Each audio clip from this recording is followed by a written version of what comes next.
Merci à vous.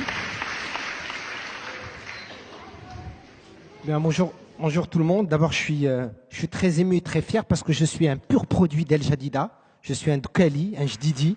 Je suis très ému d'être là. Et moi, je vais vous parler d'abord, toujours très ému et toujours heureux d'entendre Mahi Bin Bin. Moi, je vais vous parler d'un autre sujet qui me tient à cœur, qui est celui de la santé, de la médecine et de l'évolution au cours des 25 dernières années, parce que ça fait 25 ans que je suis dans ce domaine, et voir est-ce que vous avez envie de mourir en bonne santé. Et il y a des choses extraordinaires qui se passent dans la vie. Je vais vous montrer, j'espère que ça va marcher. Voilà ce qu'a dit de moi ma prof de biologie en terminale. Madame Soubigo, je ne sais pas si elle est encore vivante ou si elle est morte. Elle m'a dit que je ne pourrais jamais faire de biologie dans ma vie et je ne pourrais jamais être un médecin. 24 ans plus tard, je suis professeur de médecine. Je ne sais pas si elle est encore vivante ou si elle est dans une maison de retraite. Ça veut dire que chacun d'entre nous, chacun dans cette salle, chacun dans la vie a un potentiel. On ne sait pas quel type de potentiel et on ne sait pas à quel moment on peut avoir ce type de potentiel. Mais ce que m'a appris la vie, ce que m'a appris mon métier, c'est que très souvent on a l'impression qu'on a la connaissance infuse et qu'on connaît toutes les choses sur la génétique, la biologie, le cellulaire. Vous allez voir sur des choses assez extraordinaires. Et je vais vous poser une question. Est-ce que vous connaissez la vitesse de la mort? Rassurez-vous, je ne suis pas Dieu. Mais on a calculé la vitesse de la mort. On sait à quelle vitesse est la mort. Et voici la vitesse, mes amis, de la mort. 2,95 km par heure. Ça veut dire que tous les gens qui ne bougent pas dans leur vie sont rattrapés par la mort. Et si vous n'avez pas envie de mourir, il faut bouger au moins à 4 km par heure. Donc les gens qui sont assis, qui dorment et qui ne font pas d'activité physique, eh bien, aujourd'hui, pourquoi je vous parle de ça? Parce que très souvent, dans le domaine médical, à chaque fois, on dit c'est la cellule, c'est la biologie, il faut être les grands experts. Mais regardez les dernières données mondiales. 68% de l'ensemble des décès qui existent à travers le monde sont dus à 4 facteurs de risque qui n'ont rien à voir avec la biologie, ni avec la génétique, ni avec les cellules. La nutrition, l'activité physique, le tabac et l'alcool. Ça n'a rien à voir avec la génétique ou la biologie. C'est notre mode de vie. Et vous allez voir comment est-ce que notre mode de vie influence les risques et ce que nous vivons. Regardez la probabilité pour qu'un homme puisse mourir lorsqu'il a une activité saine, une vie saine, par rapport à quelqu'un qui n'a pas de vie saine. La différence de pourcentage, elle est énorme. Si vous prenez une fille qui est née aujourd'hui au Japon ou en Norvège, en 2016, son espérance de vie, elle est de 84 ans. Vous prenez une jeune fille qui est née en Sierra Leone, son espérance de vie est de 50 ans. Il y a 35 années d'espérance de vie d'écart entre le Danemark, le Japon et le Sierra Leone. Au Maroc, notre espérance de vie est de 75 ans. 75 ans. 75. 73 pour les femmes et 70 pour les hommes. C'est normal. Les femmes ont déjà tué les hommes 2 ans avant et c'est pour ça. Donc, non, je plaisante. Pas dans le contexte marocain. Mais c'est pour vous expliquer que nous avons changé de mode de vie. Regardez dans notre pays, nous sommes passés d'une consommation moyenne de 2000 calories à 3000 calories. Est-ce que vous savez quel est le mois dans lequel nous mangeons le plus? Le mois de Ramadan. Alors là, tout le monde à travers le monde, il dit, vous êtes les champions du monde. C'est pendant le mois de jeûne où on mange le plus. C'est-à-dire, mes amis, ce que je suis en train de vous dire, c'est que notre mode de vie a complètement changé.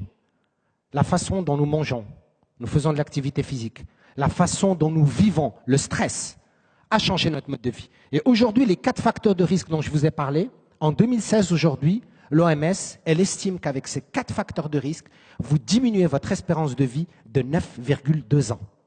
9,2 ans d'espérance de vie en moins pour 4 facteurs de risque que nous appelons des facteurs de risque modifiables. Voici comment, à travers le monde, nous avons évolué. La majorité des maladies qui nous tuent aujourd'hui, ce ne sont pas les maladies infectieuses. L'antibiothérapie, depuis les années 50, a réglé la majorité des problèmes. Aujourd'hui, la majorité des maladies qui nous tuent, vous allez le voir au Maroc, ce sont les maladies chroniques. Ce sont les maladies dites de civilisation et les maladies qui sont dues au comportement de vie. Voici les dernières données sur le Maroc. Au Maroc, ce n'est pas les maladies infectieuses qui nous tuent. C'est l'hypertension, c'est le diabète, c'est les cancers, c'est les maladies dégénératives. 40% de l'ensemble des cancers qui existent sont dus à une mauvaise alimentation, à une mauvaise hygiène de vie. Évidemment, quand on entend parler de ça, on dit mais quel sera notre futur? Qu'est-ce qui va se passer dans l'évolution de la santé? Est-ce qu'on peut un jour mourir en bonne santé, si je peux ainsi m'exprimer? Eh bien, beaucoup de choses ont changé. Dans les paradoxes que vous allez voir, vous allez constater qu'aujourd'hui, par exemple, à travers le monde, il y a plus de gens connectés sur Internet ou sur Facebook ou sur les smartphones que des gens qui sont connectés à de l'eau potable ou à un réseau d'assainissement.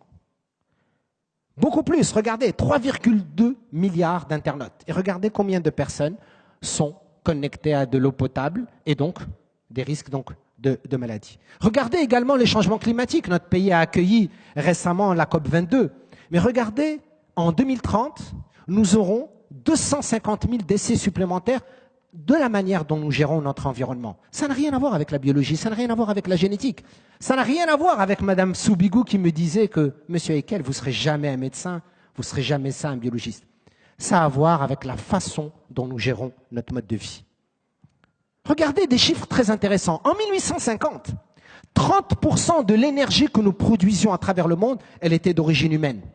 C'était notre activité. Regardez en 2016, 0,5% de la production est de nature humaine. Elle est robotisée, etc.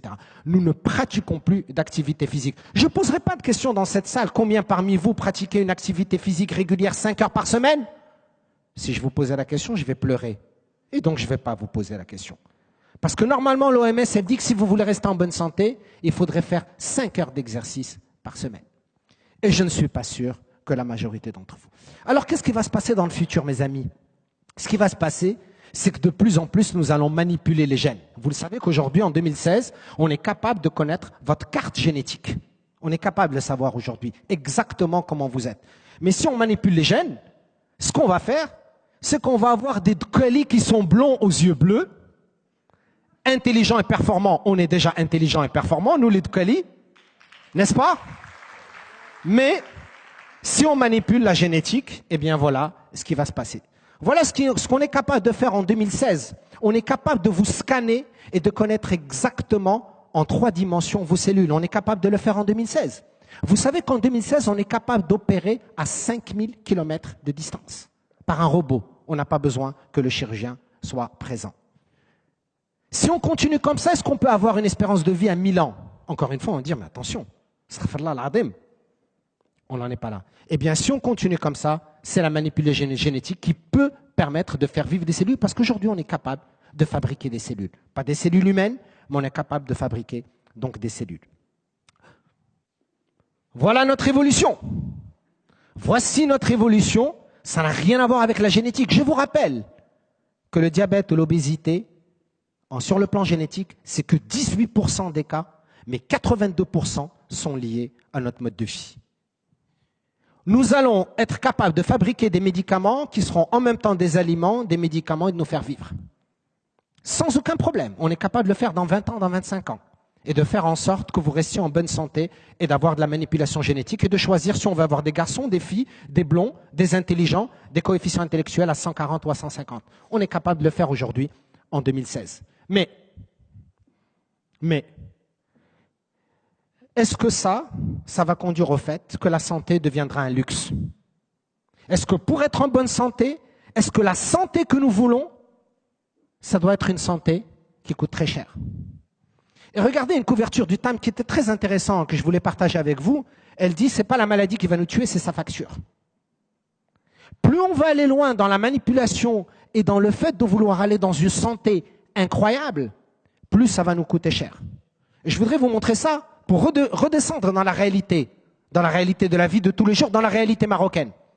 La santé n'a pas de prix, mais elle a un coût. Nous, en tant que société, quel est le coût que nous sommes prêts à payer? Une bonne hygiène de vie, un bon mode de vie, ou de la manipulation génétique, ou de la manipulation cellulaire? Qu'est-ce qu'on veut vraiment et qu'est-ce qu'on est prêt à payer? Et je termine en disant, c'est fabuleux, hein, les Américains, on va vous montrer la génétique, je vous ai montré la manipulation génétique, mais regardez, la publication de la plus grande revue scientifique médicale chez les Américains, qu'est-ce qu'elle dit? Elle dit, il n'y a aucun médicament actuel au potentiel meilleur qui va exister que le maintien en bonne santé d'un programme d'activité physique. C'est-à-dire, ils ont fait le tour, on a fait le tour depuis tout à l'heure, de la science, de la génétique, de la biologie, de la cellule. Et on se retrouve à dire que le meilleur médicament, c'est un programme d'exercice physique à vie. Mais nous, comme on ne fait jamais les choses comme tout le monde au Maroc, par quoi je termine? Par l'alhamdoulilah. Voilà, s'il faut mourir, eh ben, on va mourir avec un bon couscous de Kali. Je vous remercie.